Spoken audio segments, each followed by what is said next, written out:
8 hours after my promotion was announced, I found myself holding a termination letter. My hands trembled, causing coffee to spill onto the pristine white paper as I stood in the middle of my soon-to-be former office. I'd spent 3 years building the Robertson account from nothing into a 7-figure portfolio, and now Michael was taking it and my job. "Security will escort you out in 20 minutes, Michael said from the doorway, his wedding ring catching the light as he checked his watch. The same watch I'd helped his wife pick out for his birthday last month. Standard procedure. I didn't recognize the woman staring back at me in the reflection of my computer screen, pale, hollow-eyed, mouth slightly open. Behind me, Alicia, my closest friend at the company, avoided my gaze as she hovered near Michael.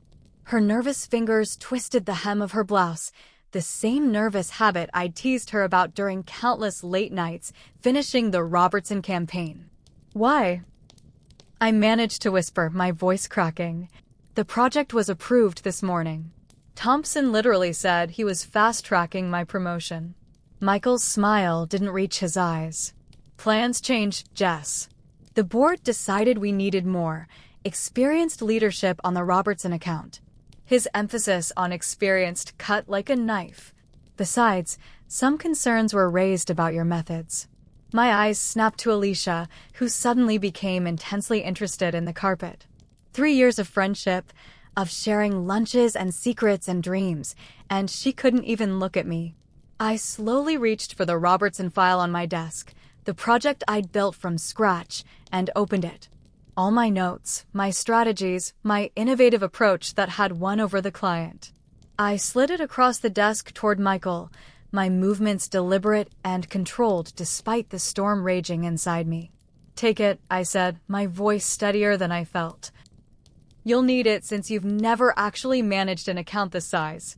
His jaw tightened, and for a brief moment, I saw uncertainty flicker in his eyes.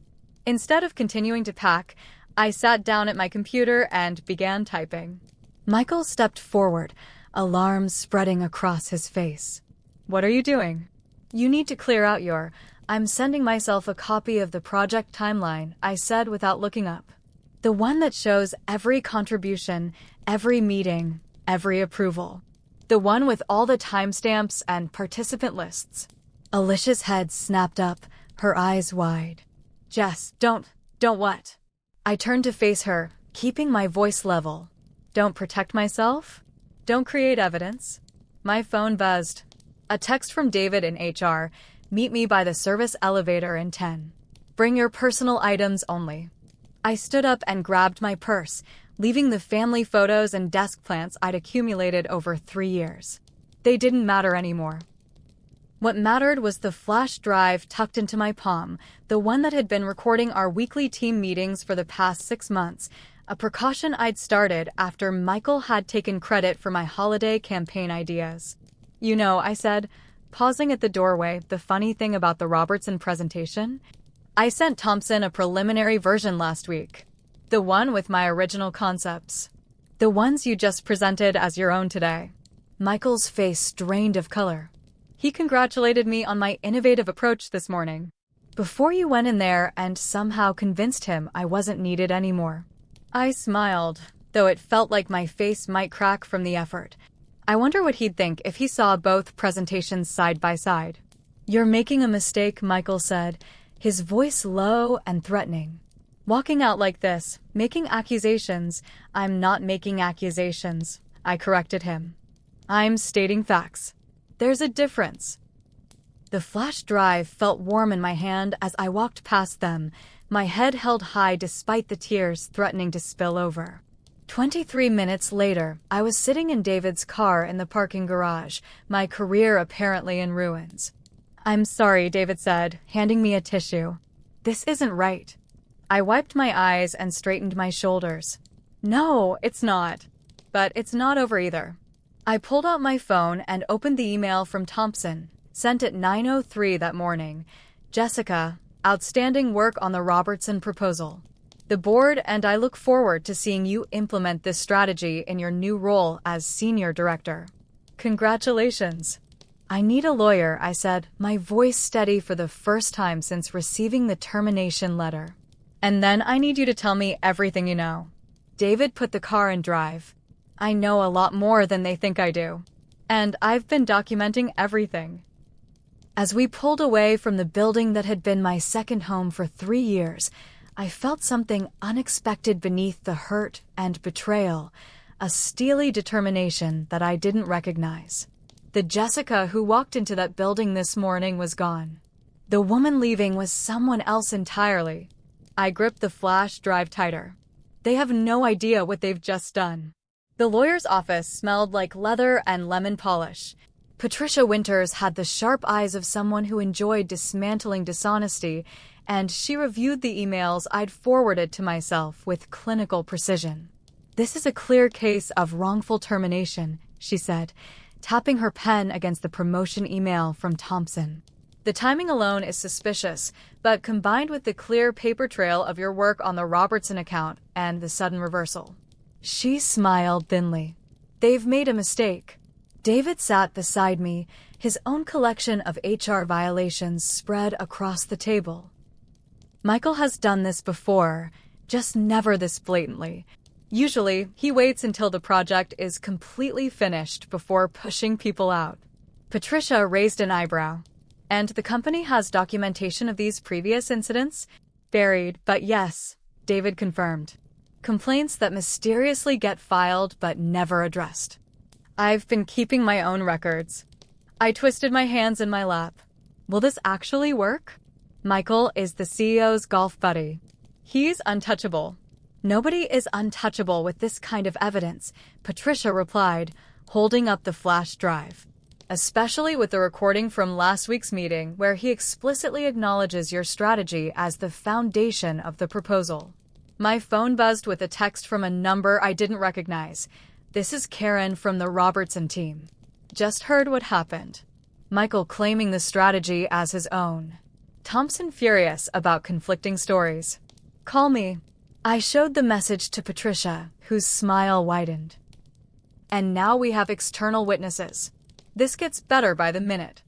I should have felt vindicated, but all I felt was hollow. Even if we win, my career there is over. Sometimes, Patricia said, gathering the documents into a folder, the end of one path is the beginning of a better one. Let me make a few calls. As Patricia stepped out to make her calls, David leaned forward. There's something else you should know. Alicia has been feeding Michael information for months. She's the one who got access to your preliminary designs. The betrayal hit me like a physical blow. Alicia, who had held my hand after my breakup last year. Who had spent Christmas with my family when she couldn't afford to fly home. Who knew exactly how much this promotion meant to me. Why? I whispered. Michael promised her your job once you were gone, David said, his disgust evident. She's been his informant on multiple projects. I remembered all the times I'd shared my ideas with her first, seeking feedback and encouragement. All the times she'd praised my work while apparently plotting to help steal it. My phone buzzed again. Alicia, can we talk? This isn't what I wanted to happen. I turned my phone face down without replying. Patricia returned, her expression triumphant. I just spoke with Kristen Moore, the regional manager. Apparently, there's been some confusion about your termination. She had no knowledge of it and is, shall we say, extremely displeased with Michael's actions. Hope flickered inside me. So I can get my job back? Patricia's expression turned cautious. That's one option. But I also received a very interesting call from Lauren Chen at Apex Creative. Apparently, your reputation precedes you, and they're quite interested in discussing opportunities. Especially if you might bring expertise on certain accounts. The name hit me like a thunderbolt. Apex was our biggest competitor, the agency that had been trying to poach the Robertson account for years. David's eyes widened. That would be poetic justice. I finished, a new possibility unfolding before me. For the first time since receiving that termination letter, I smiled, not the brittle, defensive smile I'd given Michael, but something with teeth. 3 days later, I sat across from Lauren Chen, CEO of Apex Creative, as she reviewed my portfolio. Her office was all clean lines and enormous windows, a stark contrast to the cramped quarters I'd occupied at my former company. "Your work on the Robertson campaign is exactly the fresh perspective we've been looking for," Lauren said, looking up from my portfolio. "Their approach to sustainable marketing aligns perfectly with our company ethos." I shifted in my seat. I should be clear that I don't have the authority to bring Robertson with me. That account belongs to my former employer. Lauren's smile was knowing. "Accounts belong to whoever services them best. And from what I understand, the client is quite unhappy about the sudden change in their account management." My phone had been blowing up with texts from the Robertson team since news of my termination had spread. Thompson himself had called me yesterday, his disapproval of Michael's decision barely concealed during our conversation. "I can offer you the position of Executive Director of Strategy," Lauren continued, "with the freedom to build your own team." The salary she named was nearly double what I'd been making, with benefits that made my previous compensation package look insulting. "Why?" I asked, unable to help myself. "You hardly know me." "I know your work," Lauren countered. "And I know what happened at your previous company. I've been watching Michael operate for years. You're not his first victim, but you could be his last." She leaned forward. "Talented people who are mistreated don't just disappear. They go somewhere else and become the competition." I thought of my team back at the office, the ones who had sent supportive messages, who were now working under Michael and Alicia.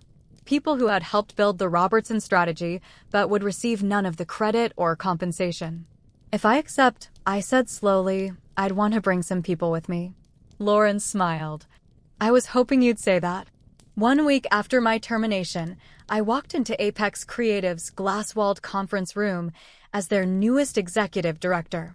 Behind me followed David, who had resigned from HR with a scorching exit interview that was now being investigated by legal. With him were Tara and Marcus from my former creative team, both of whom had given notice the day after hearing about my firing. My phone buzzed with a notification, an email from Kristen, the regional manager from my former company. "Jessica, I want to personally apologize for the events of last week. After reviewing the situation, Michael has been placed on administrative leave pending an investigation. We would like to discuss your return to the company with appropriate compensation for the misunderstanding." Too little, too late. I set my phone aside as Lauren entered the conference room, followed by a familiar face that made my heart skip, Thompson Robertson himself, founder of Robertson Sustainable Brands. "Jessica," he said warmly, extending his hand. "Glad to see you landed on your feet. I was distressed to hear about the confusion at your former agency." "Confusion is one word for it," I replied, shaking his hand. "Well, their confusion is our clarity," Lauren interjected smoothly. "We're delighted to have the opportunity to present a fresh approach for your upcoming campaign." Thompson nodded. "I'll be direct. I followed your strategy development from the beginning, Jessica. I'm not interested in working with people who claim others' ideas as their own. My company is built on integrity, and I expect the same from our partners." The implication was clear. He was willing to move his account to follow me. As the meeting progressed, I presented the expanded version of my original strategy, now enhanced with input from my new team. Thompson's enthusiasm grew with each slide, and by the end, Lauren's satisfied expression told me everything I needed to know. After Thompson left, promising to send over the paperwork to officially transfer the account, Lauren turned to me. "Impressive first day." I smiled, the weight of the past week finally beginning to lift. "Just getting started." My phone buzzed again. A text from Alicia. "Michael just got suspended. Everyone knows what happened now." "I'm so sorry, Jess. I never thought it would go this far." I showed the message to David, who scoffed. "She's only sorry they got caught." "Exactly," I agreed, putting my phone away without responding. "She's not worth the energy." As we walked out, David handed me a folder. By the way, 6 more people from the old office want to meet with you. Seems like there's about to be a mass exodus. The realization of what was happening hit me, not just justice for myself, but a complete dismantling of the toxic structure that had allowed someone like Michael to thrive. Set up the meetings, I said, a new confidence in my voice that hadn't been there before. And get HR to prepare offer packages. 3 months later, I stood at the podium accepting the Innovative Strategy Award for our work on the Robertson campaign. In the audience sat my team, now 12 people strong, with 9 of them former colleagues who had followed me to Apex. The Robertson account had more than doubled in value under our management, and 3 other major clients had followed Thompson's lead, citing the creative team as their reason for switching agencies. Success isn't just about having good ideas, I said into the microphone, looking out at the industry professionals gathered for the annual awards. It's about creating environments where those ideas and the people who generate them are valued and protected. In the back of the room, I spotted a familiar face. Michael, now working for a smaller agency across town, watched with thinly veiled resentment. Beside him sat Alicia, who quickly looked away when our eyes met. I didn't feel the satisfaction I'd expected. Instead, I felt something like pity mixed with gratitude. Their betrayal had forced me onto a path I might never have found the courage to take otherwise. As I concluded my speech to enthusiastic applause, my phone lit up with a message from Lauren. Board approved your proposal. Launch date for the new division set for January. Congratulations, partner. Partner. A title I couldn't have imagined 3 months ago.